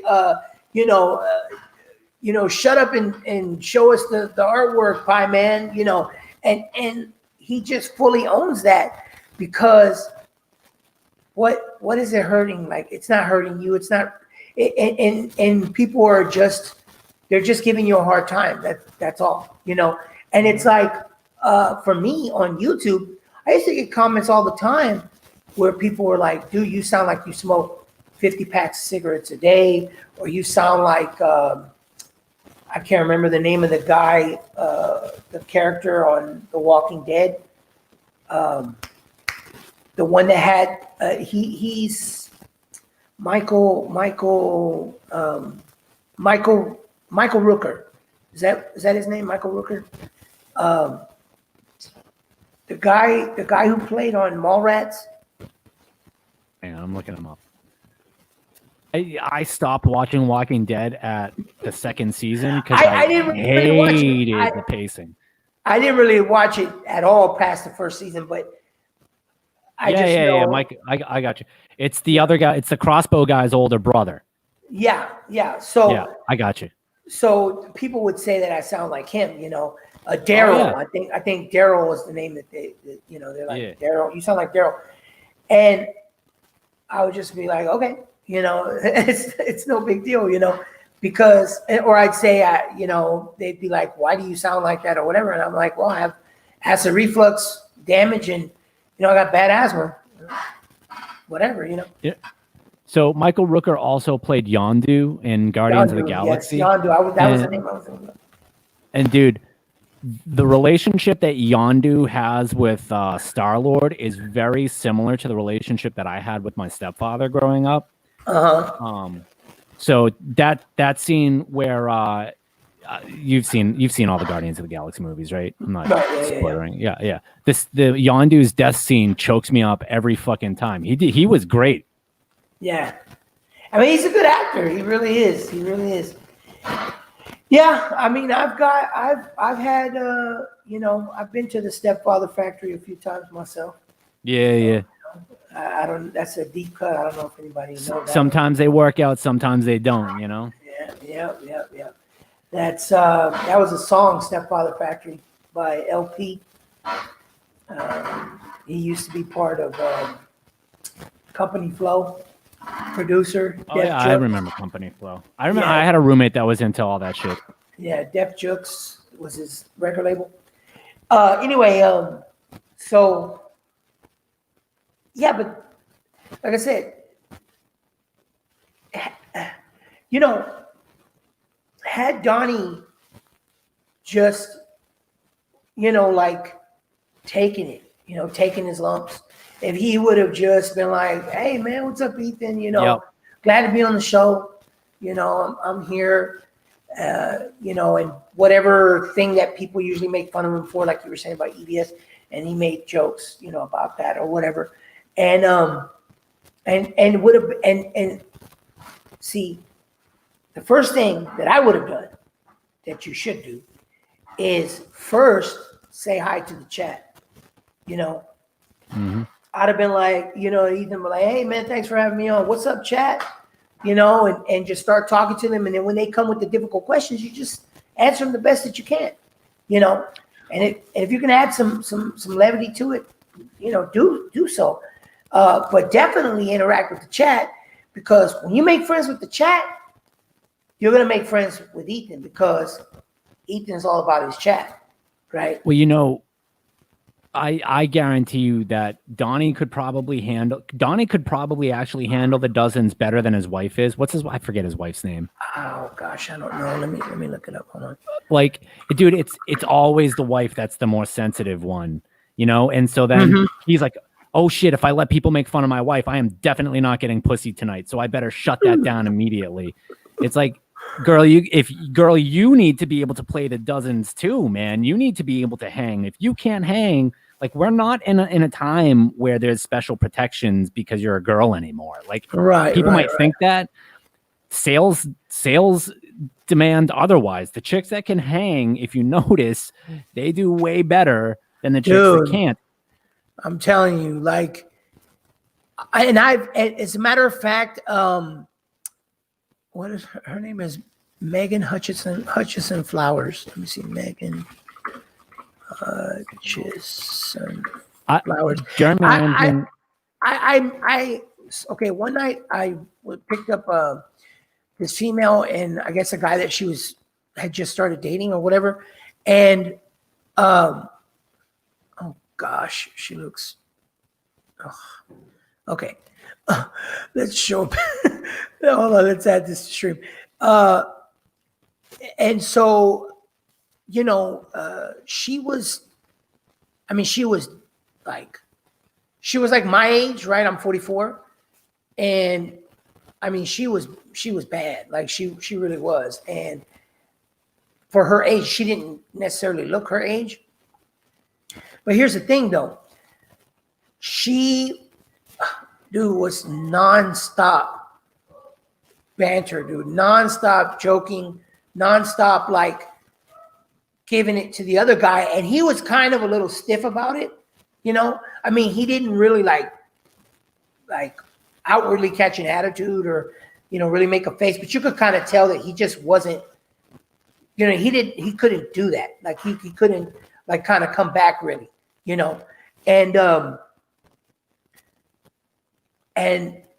I kind of let him know, on the side, I'm like, hey, dude, the fact that she's doing that with you, right?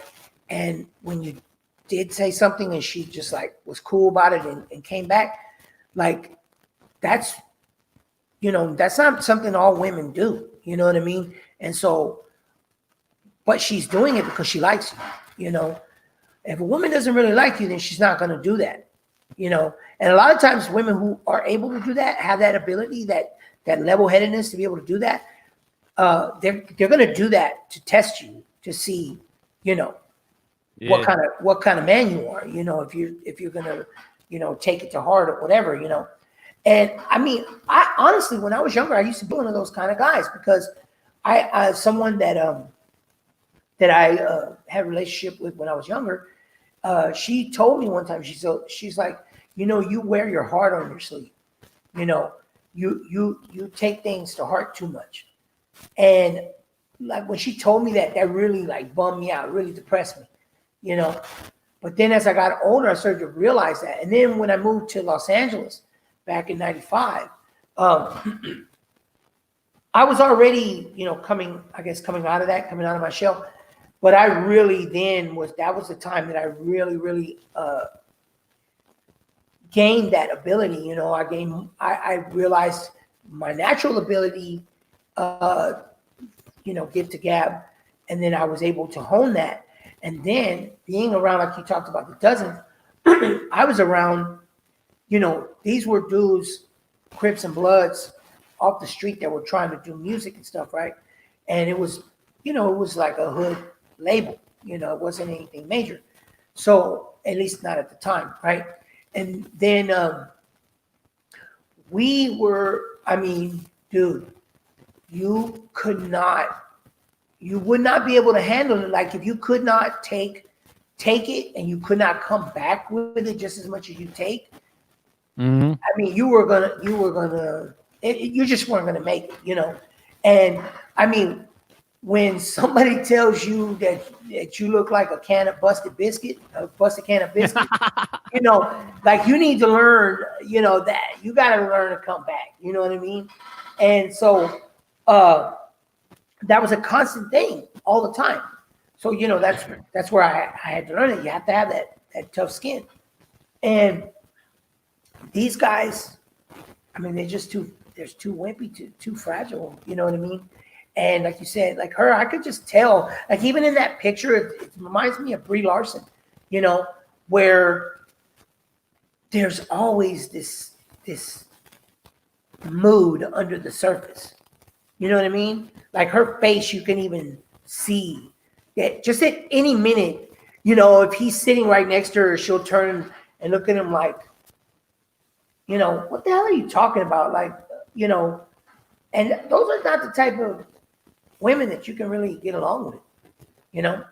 And a lot of times they have some sort of, you know, mental disruption, you know, sociopath, narcissistic personalities, whatever, you know.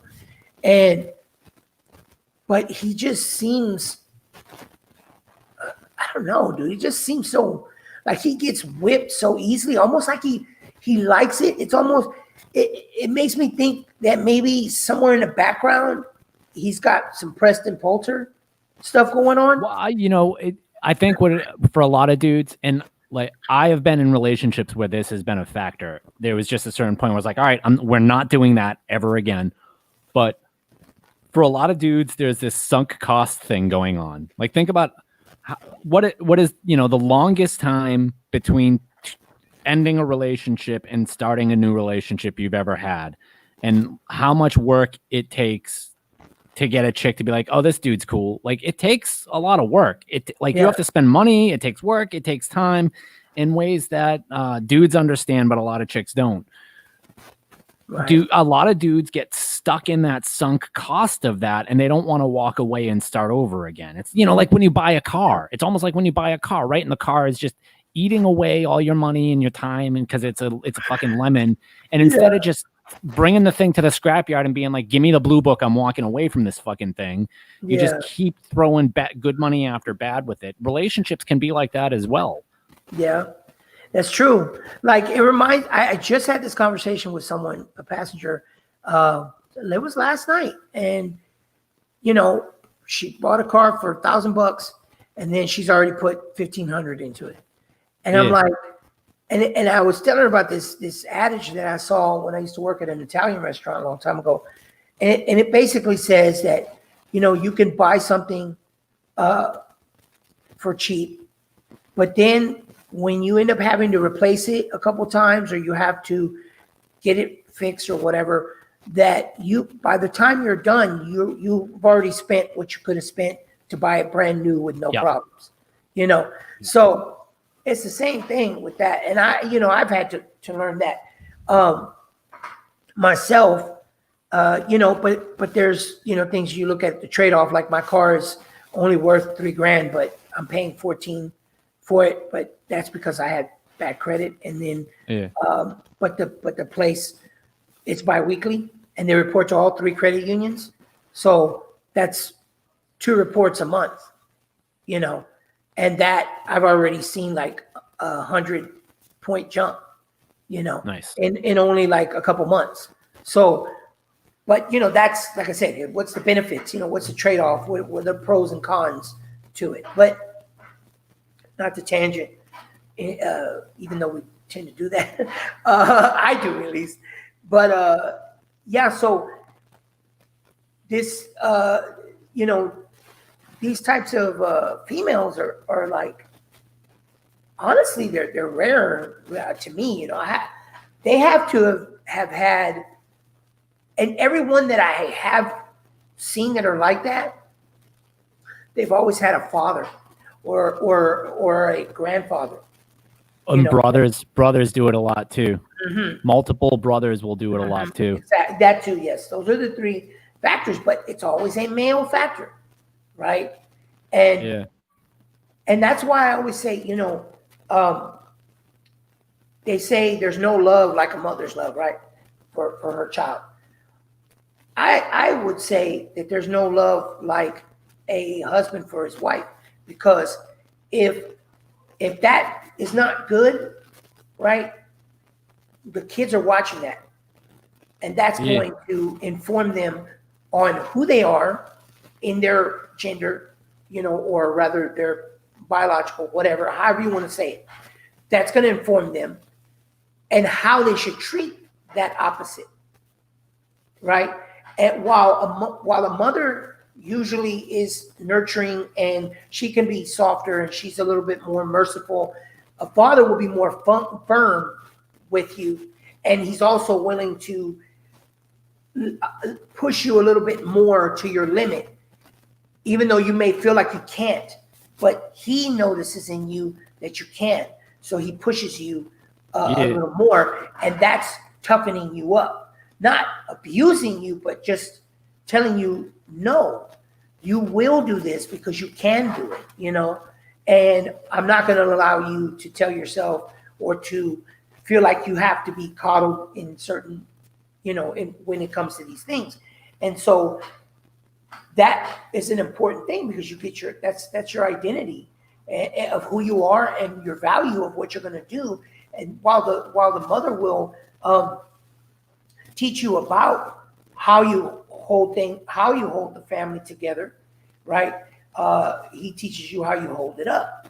So, and that's to teach yourself, because like, even though I don't have any sort of a relationship with my birth father, one thing that always stuck with me that he told me was that when I was a baby and I was learning how to walk, he said that if I fell, he would wait for me to get up on my own, even if I cried, no matter what.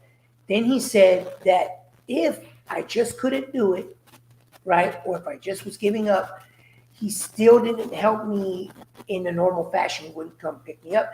He would come behind me and he would grab the back of my shorts or pants and he would slightly pull, right, until I felt myself and then started to get up on my own, so that I would think to myself that it's me getting up, right? And he didn't want to make me think that I couldn't do it on my own, like that I had to rely on him. That's you fine. know. And I do feel that he should have done it a lot more often, just because there is it's a balance, you know. As a father, I know this, you know. There is a balance. There's times when you need to get them up, and like I said, you have to tell them, look, you can do this and you're going to do this. And then there's times when you tell them, you got to get up, you know. You got to get up on your own. You got to be responsible for yourself, you know. And I'm not going to say I'm, you know, a perfect father by any means, and I've made mistakes and I've done things, you know, that you know, I should have done better or whatever. But that's still always the mentality, because I always told my kids, I'm like, you know, you're going to be a good boy who's going to become a good teenager, and then you're going to become a good man, and then you're going to become a good husband, and then you're going to be a good father. You know, you will be. There's no ifs, ands, or buts. You will be. Same with my daughter, you know. So, but these people, I mean, you know, I just can't imagine, because a lot of them are narcissists. I can tell that they're narcissists. Yeah, you can tell there's definitely some sort of personality disorder or something like that going on. Yeah. So, and you know, narcissists are not born, they're made. You know, so of course they had to have gotten it from somewhere, you know. And so that causes all the problems. And I mean, he's on drugs, isn't he? Donnie's on drugs. Oh, I don't know. I don't know. He looked like he was tweaking, like, for sure. You know, dude, I notice a lot of those people, they do a lot of pills, man. I am very much a everything in moderation type guy, you know, like, make your own decisions, decide what works for you and do it. But I don't do pills. I don't have anything to do with pills or powders. I don't like any of that shit. And it's to the point that I would prefer that if in a medical context, to keep don't give me as few chemicals in my system as you can. Like, if I had like a dental abscess one time and they wanted to give me, I don't know, Percocet for it. And I was like, is there an alternative? And they're like, not really. Not because I have any sort of opiate problem. I just don't want them. And they were like, not really. You kind of need this right now. So I took the Percocet, right? And then I got the treatment and I'm fine. But these people, a lot of them, they do a lot of fucking pills. Have you noticed that? Like, they really like high grade pharmaceuticals. Yeah. And you know, I think it comes from, I mean, well, I think you could say that obviously it has to come from the fact that they have this, you know, all of these depressive disorders, etc. And so they're already conditioned to take the medication. And then, you know, it's the same with drugs, period. You know, you do so much that you can't even feel, you know, whatever effect it is anymore. And so you keep trying to do more and more. And then you try other things, you know, which is what I explained to my kids, you know, because my mother, when she would get high, I mean, they'll get, you know, they start off with the little rock and then they get bigger and bigger. Yeah. And it's because it starts to have no effect. They've the word escapes me right now. They built tolerance. They built a tolerance to it. Yeah. So, you know, so these guys, I mean, I wouldn't be surprised if that's what they do is, you know, they do a lot of pills and stuff. I mean, because I can't see a person naturally just being like that, you know. Well, what I grew up what we call geeking, you know, like, you know, just and having that thing, and they do certain things and little twitches, and you know, I saw it all the time growing up, you know. So I know, you know, for use of a word, so as a term, I know a dope fiend when I see one, you know. Yeah. And so whatever kind of dope it is, whether it's, you know, rocks or powder or, you know, pills or whatever, you know. And I think I think it's known though that he definitely. No, he said something drinks. about being clean. He said something about being clean for a while. So that means he does have a history of addiction. Yeah. I don't know the specifics, but I do know he said something about being clean. I mean, like, pills don't cure anything. And I'm not talking antibiotics. Like, drugs don't really cure anything. They might alleviate symptoms, but they're never going to make you better. It's just a Band-Aid. Yeah, exactly. Yeah. I think that people have been taught that drugs will make them better, but that's just not reality. That's just not the truth. Right.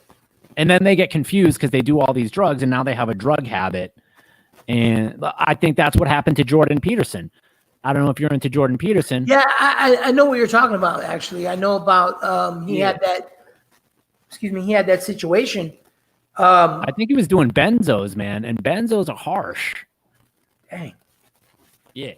That is exactly why I stay away from as much of that shit as I possibly can, unless a doctor is insisting that I do whatever the drug is. I don't really want to have anything to do with it because there's always that price. There's always, every time you get high, there's a cost on the other side. You get drunk, the cost is the hangover, right? Exactly, yeah. Right? The cost is your friends telling you that, showing you pictures of you with your drawers off running around the streets. Like, there's always a cost. And the higher the high, the higher the cost. We're going streaking. Yeah. Exactly, yeah.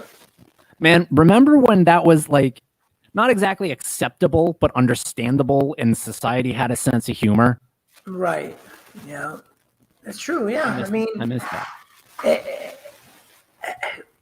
It's like, I mean, I hear it all the time. I guess we say it all the time, you know, people becoming too sensitive, you know. But again, like that's what it was like when Donnie came on. He was too sensitive. You know, he was already on the defensive, you know. Mm-hmm. And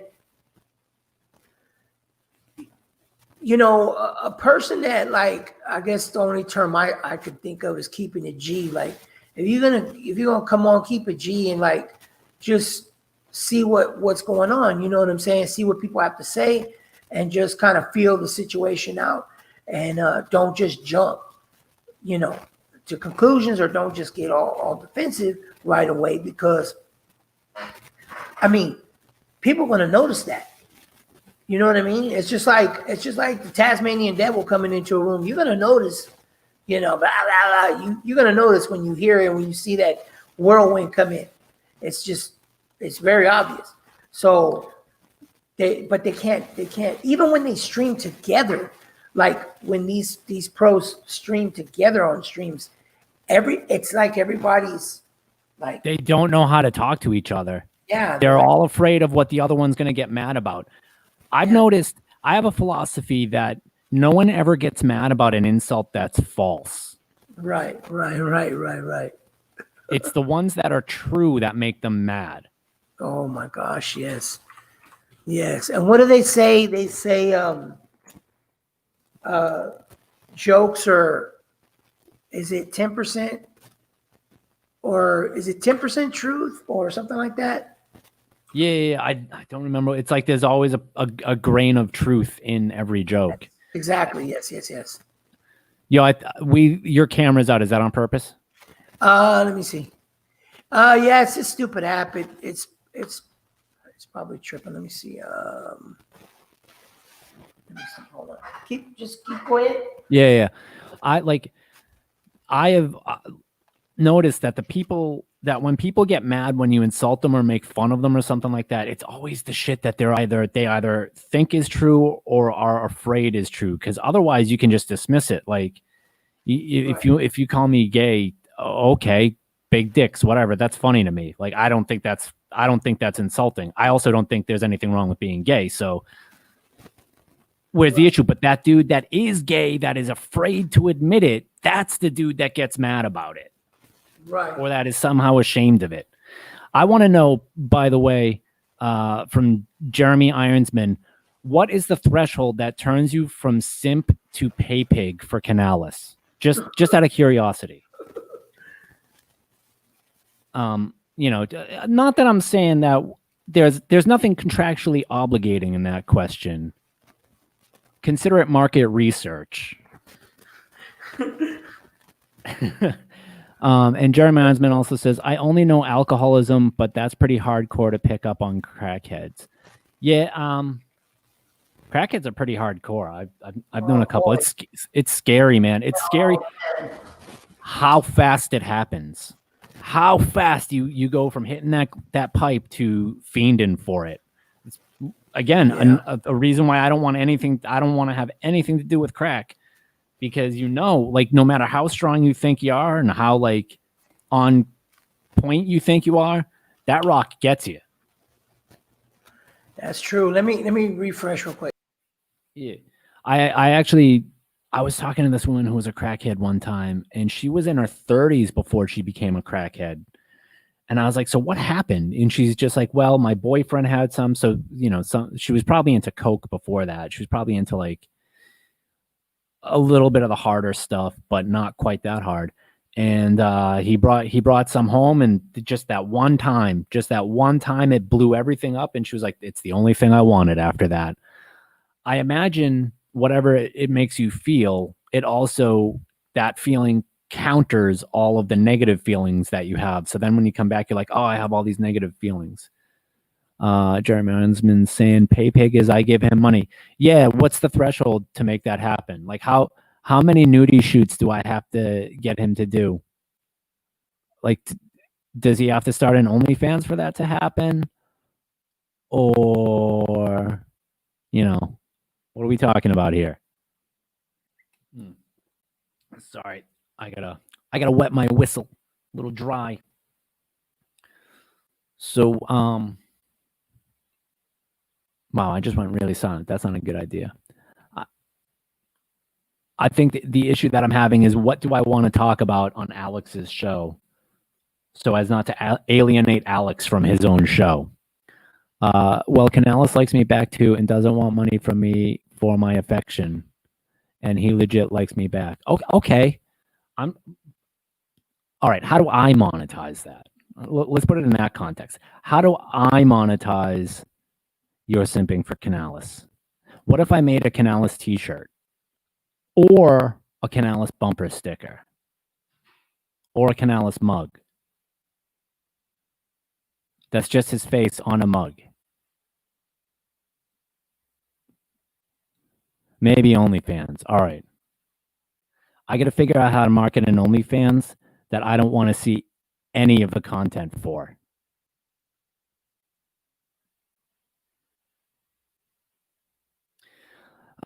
In topical political news, which maybe Alex doesn't want to talk about too much, but Joe Biden has called a lid again today, which means that he's not taking any pressers. And I am partially wondering whether he'll actually be at the debates tomorrow night. And I wonder if his team even knows whether they'll be able to get him to the debates tomorrow night. We're in for a fascinating 48 hours for sure. I don't know if I'm going to stream with the debates. I kind of want to, but I kind of don't want to. It depends on whether I have stuff to do tomorrow, which I may.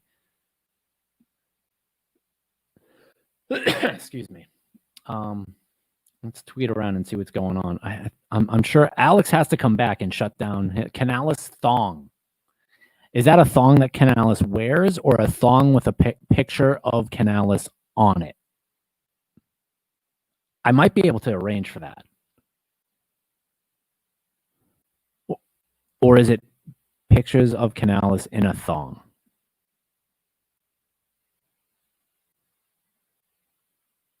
How much would you be willing to pay for a video of Canales doing the Buffalo Bill scene from Silence of the Lambs, where he tucks the tackle back and does the dance to Goodbye Horses, which is one of my favorite songs of all time, by the way. I can't help it. I love that song, probably because of that scene. That might sound weird. I should actually be watching this on the regular chat, not the StreamYard chat. There we go. It's weird because I'm watching two streams. I'm watching the preview stream. Whoops. I'm watching the preview stream, but I'm also watching the live stream. I need like 2 more monitors going on here. I just recently had, I don't know if you got, if you know Black Sage D. He is a dude on YouTube, not on YouTube, on Twitter, who he's like a gamer who, you know, talks about gamey stuff. And he just helped me put together a PC that I'm going to build for very inexpensive, like less than $600. So I'm probably going to build that once I get professional. Once my career situation due to COVID is dealt with and I can allow myself to spend money, I am probably going to build that inexpensive PC so that I can do better streamy stuff, because I kind of want to bring up my streaming game. Ironsman says a thong with Canales on it. Okay, a thong. Would Canales' avatar work, or does it need to be an actual picture of Canales? And what if it's like a picture of Canales with his mouth wide open, like Soylent Grin type Canales? He'd do it for free, but I would pay 100. Wait, 100 for what? What did you pay 100 for? The thong? The thong? Would you pay 100 for the thong?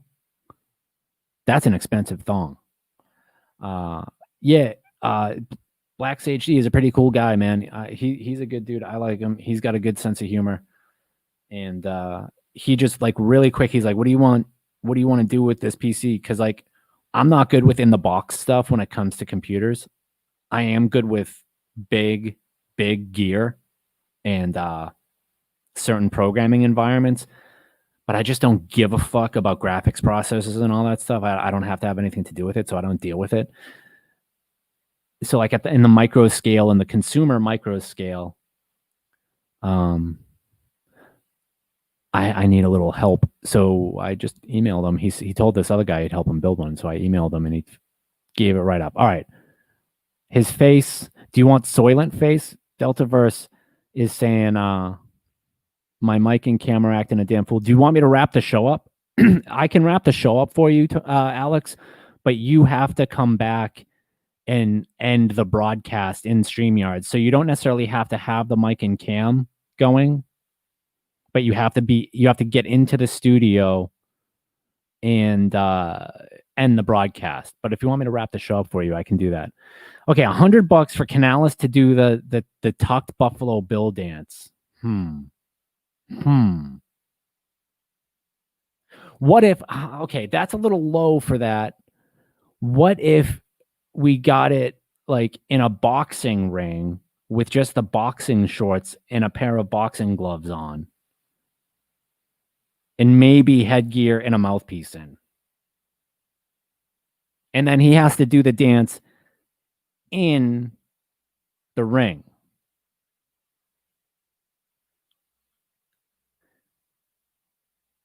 And for a certain cost, we could fly Thief and I out to do it with him. Not do it. I mean, do the dance. Don't be gross. Yeah, let me see. I'm not getting a response from Alex. Let's see. If you want, but you gotta come in the studio and broadcast. Um, 500 for both of us. I mean, here's the thing. Plane tickets are going to be expensive, Jeremy. This is not an inexpensive endeavor we're talking about. 100 boxing, 500 for the tuck. Okay, that's reasonable. That's reasonable. Is it, Alex? Is it not letting you enter the studio because your mic and cam isn't going?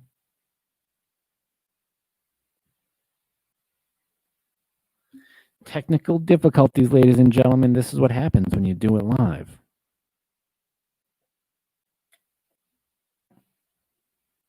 I feel like I've just taken on the role as Canales' pimp,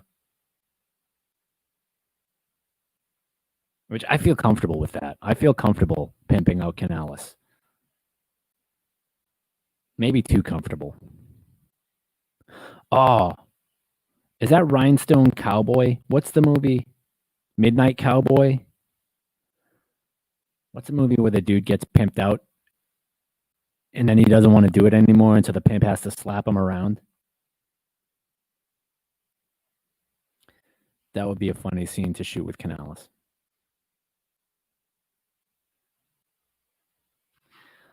Do I think you're the only one who wants? I think that there's probably other people that want that. I don't want that. It terrifies me. But I do want to profit off of that. I do want like at least a 20% cut. At least. There may be other add-ons involved.